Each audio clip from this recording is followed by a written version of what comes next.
ہو جا رہے ہیں۔ ہر نبی نے اور جناب محمد الرسول اللہ صلی اللہ علیہ وسلم نے تو زیادہ ڈرایا ہے، کیونکہ دجال یہ اپنے ایمان کو سب سے زیادہ نقصان پہنچانے والا ہے۔ لیکن جو سورہ کہف کی ابتدائی آیتیں اور انتہائی آیتوں کی تلاوت کرے گا، اللہ دجال کے فتنے سے اسے محفوظ کرے گا۔ یہ بڑی فضیلت ہے۔ جب دجال کے فتنے سے اللہ حفاظت کرے گا، جو دنیا میں آنے والا سب سے بڑا فتنہ ہے، تو چھوٹے چھوٹے فتنوں سے اللہ محفوظ نہیں رکھے گے؟ ارے بھی رکھے گے نہیں رکھے گے؟ اس لیے ہر جمعہ کو تلاوت کرنا ہے۔ کون کون تلاوت کرے گا یہ جمعہ کو؟ 12 بجے مسجد میں آ جانا ہے۔ کاروبار تجارت بند ہو جائے، جمعہ کے دن جمعہ کی اذان کے بعد تجارت اور کاروبار کرنا مکروہ تحریمی ہے۔ مکروہ تحریمی کا مطلب حرام کے قریب قریب ہے۔ مسلمانوں کا مارکیٹ ایک غیروں کو پتہ چلنا چاہیے کہ جمعہ کے دن ان کے یہاں ایک شان ہوتی ہے کہ مؤذن نے اللہ اکبر کہہ دے، کیا کرانہ دکان، کیا کپڑے کی دکان، کیا مزدوری والے کی دکان، کوئی بھی تجارت، ہر مسلمان اپنے دکان کو بند کر دے۔ مؤذن کی اذان سننے کے بعد 1 روپیے کی بھی اگر تجارت کرے گے تو یہ حرام کے قریب ہو جاتا ہے۔ کچھ پتہ نہیں ہے مسلمانوں کو، اور اگر مسئلہ بتائے تو وہ بتاتے رہتے، ہم کو تو ایسا دکھتا نہیں، مجھے تو بہت کم آتا، جمعہ کی اذان کے بعد تو زیادہ گرے گا آتا میرے پاس۔ کون سی اذان کے بعد؟ تو وہ شیطان لے کے آتا تمہاری کمائیوں کو ناپاک بنانے کے لیے۔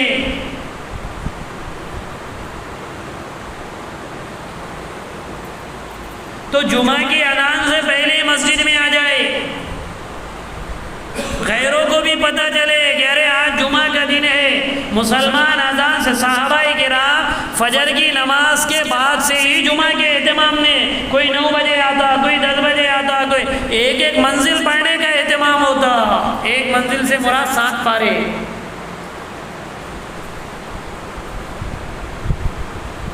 ہے کہ کوئی مسلمان ایسا جو زوال سے پہلے آ جاتا ہو مسجد میں؟ اللہ ماشاءاللہ، کوئی آتے بھی ہوں گے نا بڑی عمر کے تو چبوتروں پہ بیٹھ جاتے ہوں گے، کوئی بیڑی پیتے ہو بیٹھا، مجھے نہیں پتا یہاں کا، لیکن عموماً ایسا ہوتا ہوگا، بیٹھتے ہوئے ٹاول گھٹے مارتے ہوگے، وہاں بیٹھنے کے بجائے یہاں بیٹھے، اللہ کے گھر میں مسجد میں آ کے دعا کرتے ہوئے، سورہ کہف پڑھتے ہوئے، سورہ یاسین پڑھتے ہوئے، سورہ جمعہ پڑھنے، سورہ تغابن پڑھنے کا کوئی مزاج نہیں ہے۔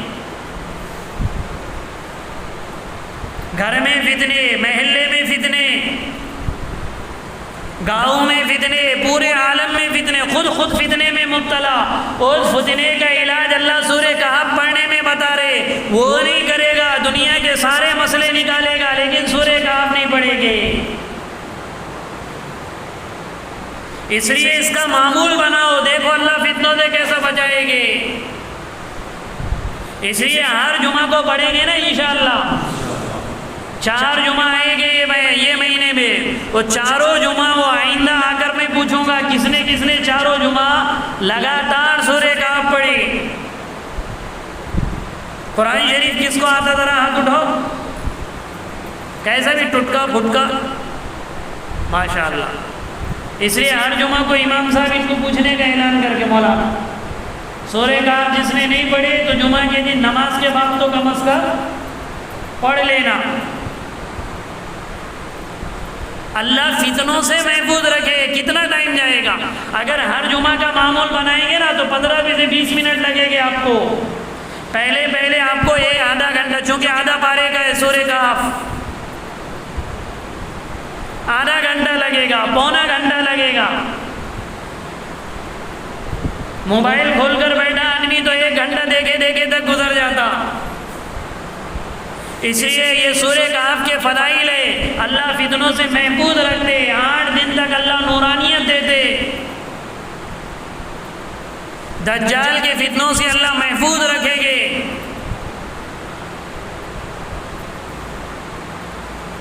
اور ابتدائی آیتوں میں اللہ نے قرآن کے بارے میں فرمایا الحمدللہ الذی انزل علی عبدہ الکتاب، تمام تعریفیں اس اللہ کی ہے جس نے اپنے بندے یعنی محمد مصطفیٰ صلی اللہ علیہ وسلم پر کتاب یعنی قرآن کریم نازل فرمایا وَلَمْ يَجْعَلْ لَهُ عِوَجًا قَيِّمًا، اور اس قرآن میں ذرہ برابر بھی کجی نہیں ہے،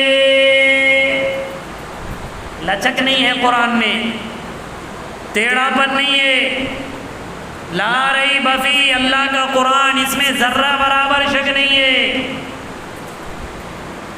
اور قیماً سیدھا سے سیدھا ہے، ہدایت پر لانے والا ہے، سیدھا راستہ دکھلانے والا، لِيُنذِرَ بَأْسًا شَدِيدًا مِّن لَّدُنْهُ، تاکہ یہ قرآن یہ اللہ کا بندہ تاکہ یہ ڈرائے سخت عذاب سے جو اللہ کے پاس ہے، وَيُبَشِّرَ الْمُؤْمِنِينَ، اور خوشخبری سنائے ان ایمان والوں کو الذین یعملون الصالحات، جو نیک کام کیا کرتے، ان لہم اجرا حسنا، کہ ان کے لیے عمدہ اجر ہوگا، ماکثین فیہ ابدا، اور وہ اس اجر میں ہمیشہ ہمیشہ رہیں گے۔ یہ قرآن بھی بتاتا ہے، اللہ کے نبی نے بھی بتایا، جیسی کرنی ویسی بھرنی، نہ مانے تو ارے بھائی نہ مانے تو کر کے دے، جنت بھی ہے دوزخ بھی ہے، نہ مانے تو مر کے دے۔ قرآن بھی بتاتا سیدھا راستہ یہ ہے، اللہ کے نبی نے بھی اپنے فرامین میں فرمایا سیدھا یہ ہے، غلط یہ ہے، سیدھا راستے پر چلو گے تو یہ ملے گا، الٹے راستے پر چلو گے تو یہ سزا ملے گی۔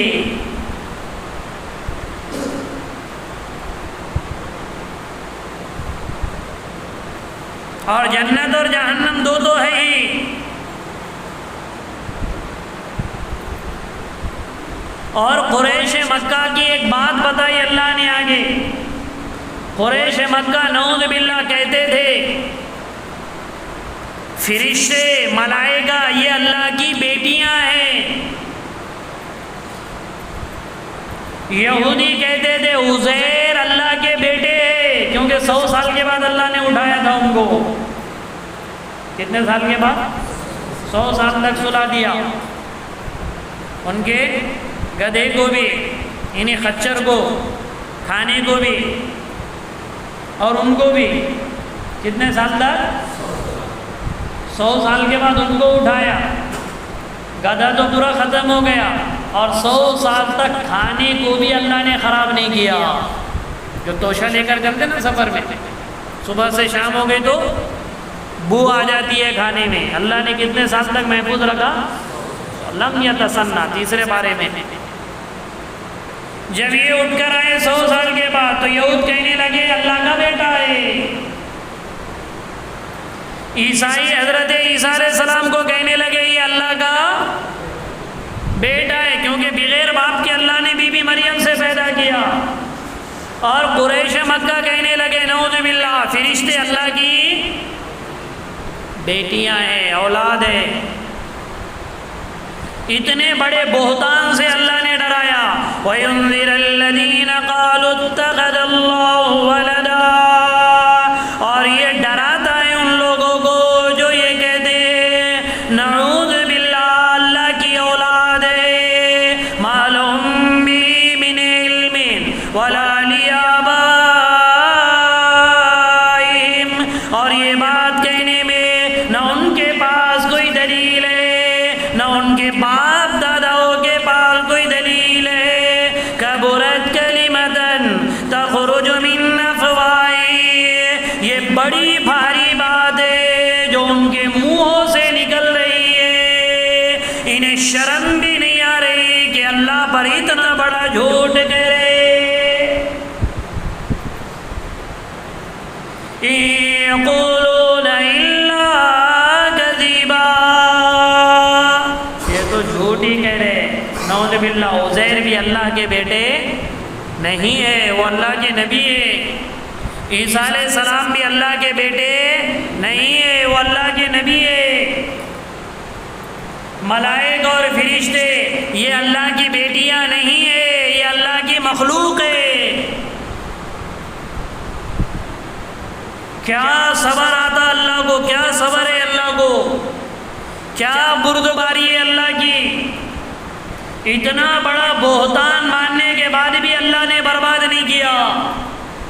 کہتے ہی اللہ مار ڈال دے، کہتے ہی اللہ ہلاک کر دیتے۔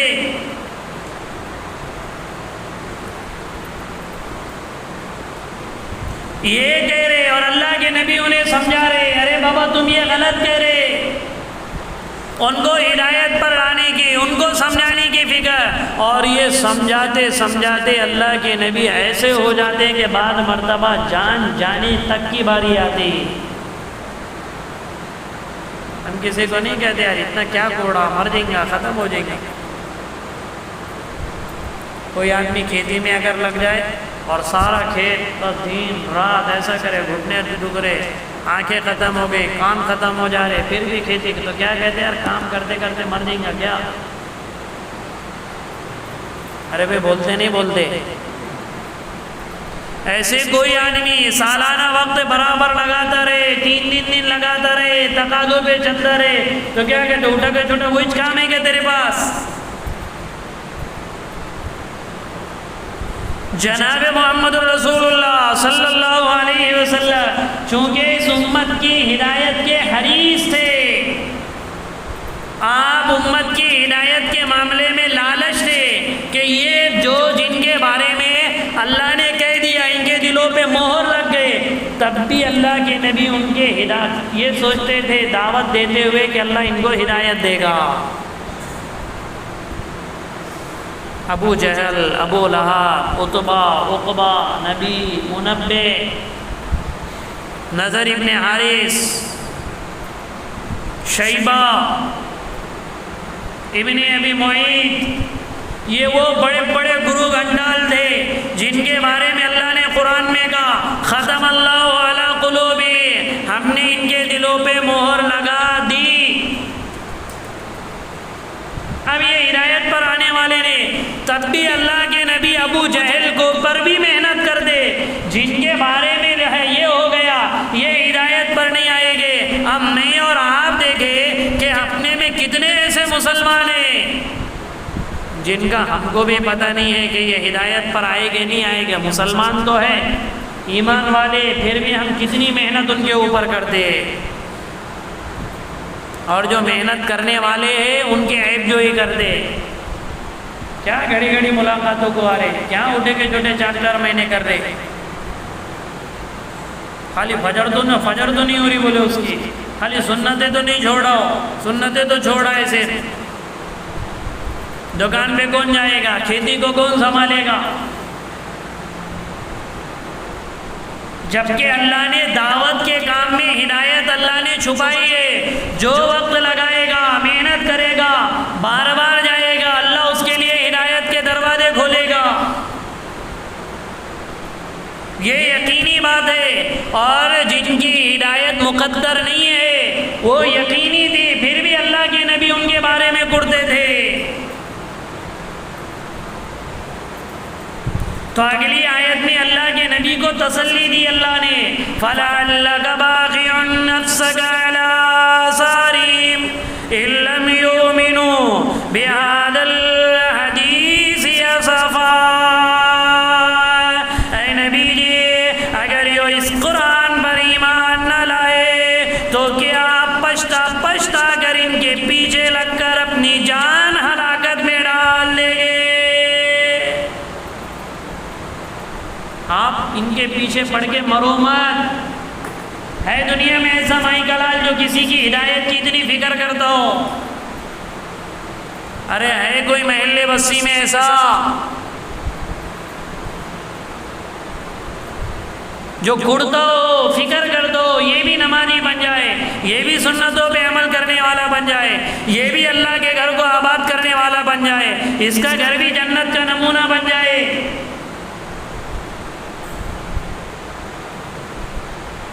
اور اگر کوئی اللہ ماشاء اللہ فکر کرنے والا ہو تو مسلمان اس کو عیب کی نظر سے دیکھتے،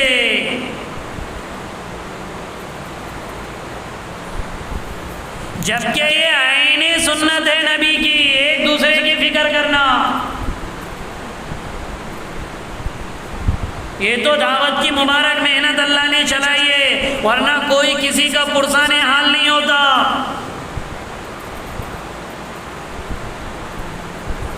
جو گناہ میں پڑا ہے گناہ میں پڑا، جو جس لائن میں کون ہوتا کہ اس کی ہدایت کی محنت کرنے والا، یہ تو اللہ کا انعام ہے۔ اس صدی میں اللہ نے محنت چلائی تو فکر ہوتی ہے، کڑتے غم لیتے، تو اللہ کے نبی کو اللہ نے دلاسا دلایا کہ آپ ان کے پیچھے پڑھ پڑھ کر ہلاک نہ ہو جائے۔ اِنَّا جَعَلْنَا مَا عَلَى الْأَرْضِ زِينَةً لَهَا لِنَبْلُوَهُمْ أَيُّهُمْ أَحْسَنُ عَمَلًا۔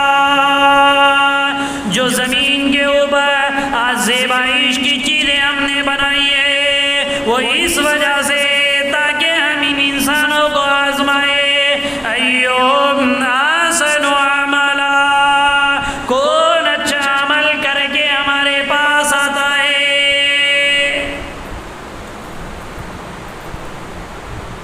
خوبصورتی، زیبائش، آرائش، اسٹائل کی چیزیں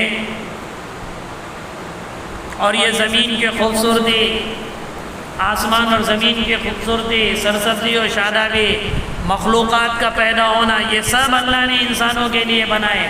سب زمین کی خوبصورتی ہے، لہلہاتے ہوئے کھیت، فلک بوس پہاڑ، زمین پر مکانات کا بننا، درختوں کا لگنا، یہ سب خوبصورتی اللہ نے بنائی۔ کس کے لیے؟ تاکہ یہ اللہ آزمائے کہ کون اچھا عمل کر کے ہمارے پاس آتا ہے۔ اور اچھا عمل کس کو کہتے؟ حکم اللہ کا ہو، طریقہ محمد مصطفیٰ کا ہو۔ حکم کس کا ہو اور طریقہ محمد مصطفیٰ صلی اللہ علیہ وسلم کو عمل اچھا ہے۔ اس سے ہٹ کے جو بھی عمل اچھا دکھے وہ اچھا نہیں ہے، وہ خراب ہے۔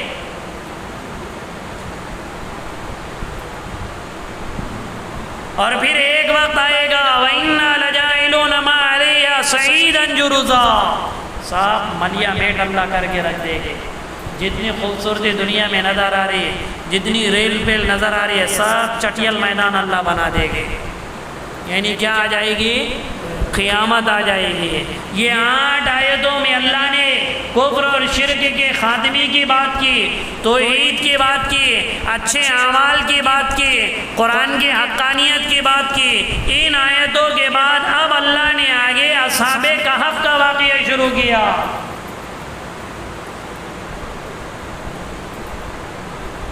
ان کے سوالات کا جواب دیا۔ چونکہ قریش مکہ نے یہود مدینہ سے علماء یہود سے پوچھ کر آئے تھے، اور چونکہ ذوالقرنین کا واقعہ، موسیٰ اور خضر کا واقعہ، اور یہ غار میں جانے والے لوگوں کا واقعہ، چونکہ اس زمانے میں بہت ناپید ہو چکا تھا، کسی کو پتہ نہیں تھا، اور خصوصاً مکہ میں رہنے والوں کو تو پتہ نہیں تھا۔ انہوں نے اس وجہ سے سوال کیا کہ یہ نبی نہیں ہوگے، انہیں اللہ بتائے گا نہیں، تو یہ عاجز آ جائے گے، تو یہ لوگ اسے قتل کر دیں گے۔ لیکن اللہ نے مختصر اصحاب کہف کا واقعہ آگے ذکر کیا۔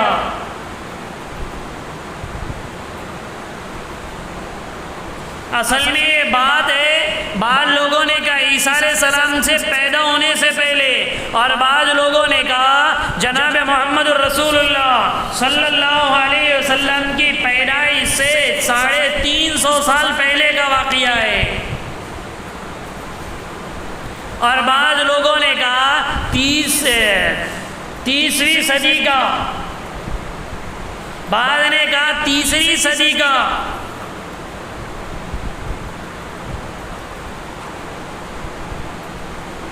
عیسیٰ علیہ السلام کی ولادت کے بعد، عیسیٰ علیہ السلام کے آسمان پر اٹھائے جانے کے بعد، لیکن سارے مفسرین نے یہ لکھا کہ اصحاب کہف کا واقعہ عیسیٰ علیہ السلام کے اوپر جانے کے بعد اور محمد مصطفیٰ صلی اللہ علیہ وسلم کے پیدا ہونے سے پہلے کا، یعنی 500 سال ہے درمیان میں۔ عیسیٰ علیہ السلام کے اور اللہ کے نبی کے درمیان میں کتنے سال ہے؟ تو یہ واقعہ انہی 500 سال کے درمیان کا ہے۔ اس کو انشاءاللہ آئندہ مہینے میں شروع سے ذکر کریں گے۔